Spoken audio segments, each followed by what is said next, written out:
Anyway, they needed to rebuild, and more or less what happened was all the first world countries pooled their army and military resources and they donated them to the United Nations to make an armed international military peacekeeping force that would crush all opposition in a desperate attempt to restore order. They needed peace at any cost. There was just anarchy.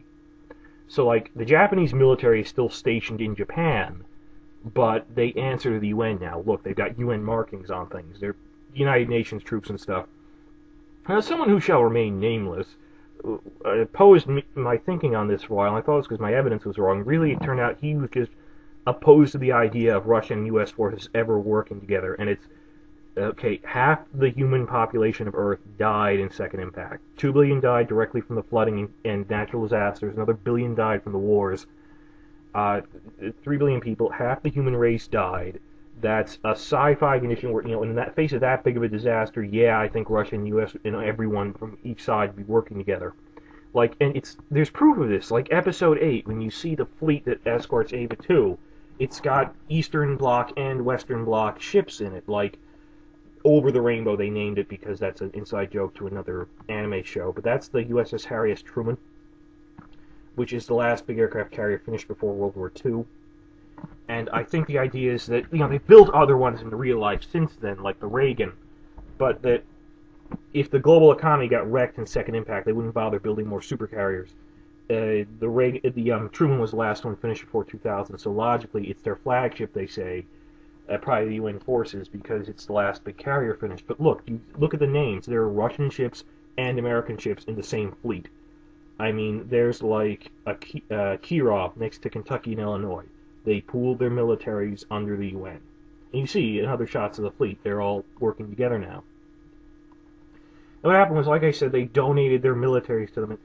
Right now, in the present day, Japan's military is called the JSDF, Japanese Self-Defense Force, and they have subdivisions like the JASDF, Japanese Air Defense Force, Self-Defense Force, and so on.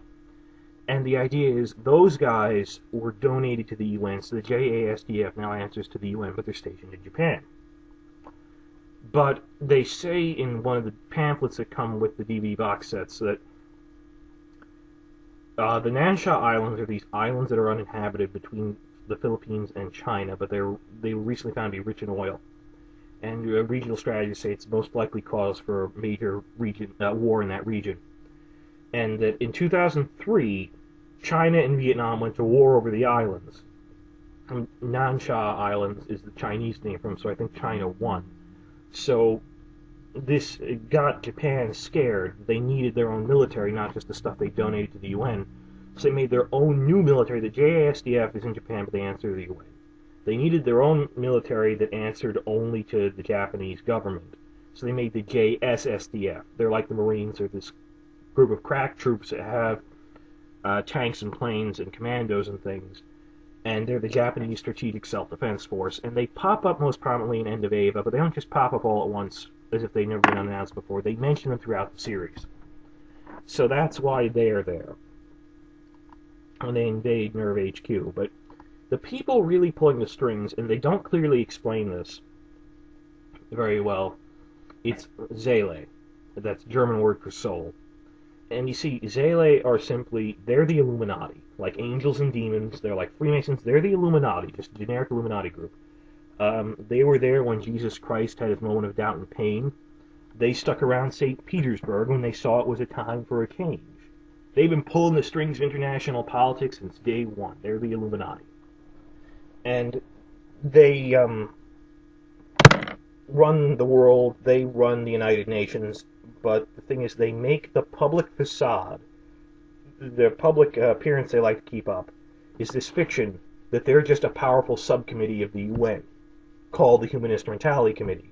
In private, they're actually the group that runs the UN. They're the puppet masters of the UN.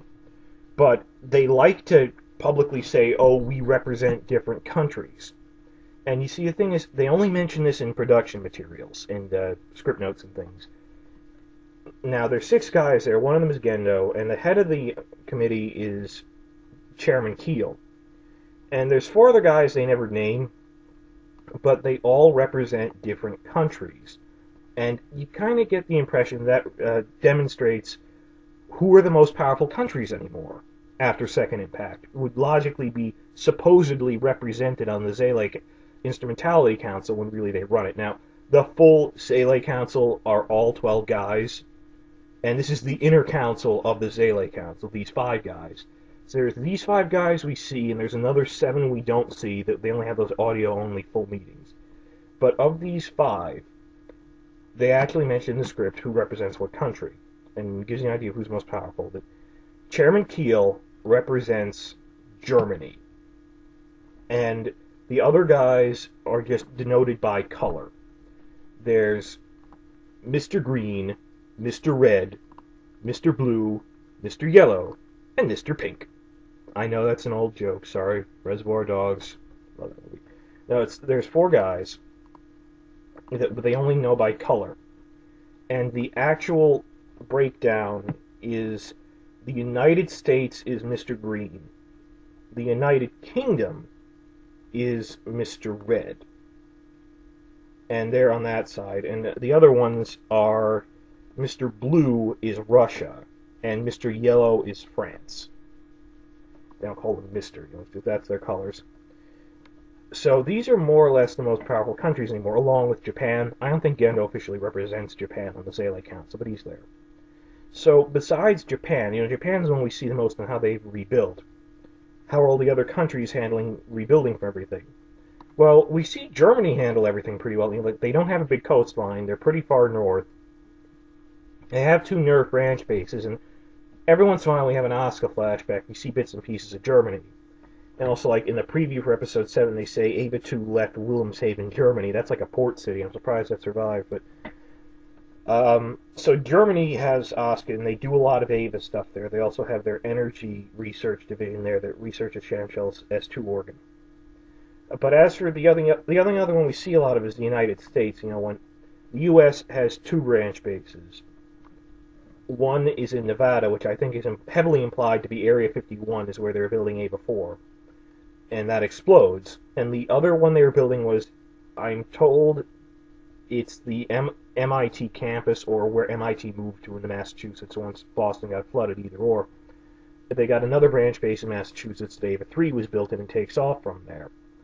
But in terms of how the United States is doing after Second Impact, you would only know this from... they don't translate this because it's just the thing where they paint in the corners. In Episode 11, Fuyutsuki's reading a newspaper, and if you look at it, the top says, U.S. economy worst in the world, and the bottom there says, U.S. set to lower interest rates yet again. See, this isn't just Second Impact stuff. You see on the chart, they were doing pretty well until like 2012, 3 years worth of story. Relative to Germany and Japan, and everyone rebuilding. In 2015, the U.S. is in the middle of a giant recession. This is actually a running joke throughout the series, written on newspapers or stray television reports, that the U.S. economy is terrible. And it's sort of one of those jokes of, oh no, it's the future of 20 years from now. Aliens are invading, the polar caps have flooded, and oh god, the U.S. economy is in the toilet, and they're in the middle of a giant recession. One of those things you think will never happen, haha, because think about it, Japan was in a recession when this was made, and they like to fantasize that, 20 years from now we'll be doing okay, and the U.S. will be the ones in a recession. Haha. That'll never happen. But, it's a running joke. There's another thing, like in Episode 7, I think this is a Chinese delegate talking to Gendo about they're going to build more AVA units, and he says the Security Council approved the plan, all members except for the United States. But don't worry, those people are allergic to unemployment. They have a big unemployment problem because their economy is bad, so they'll eventually come around to the plan. So, they mention throughout the series, just in the background, the U.S. economy is in the middle of a giant recession. They have rampant unemployment relative to the other countries after Second Impact. Like 3 years before the series starts, they've had a recession in 2012, and that's just in the background. I think it's pretty funny.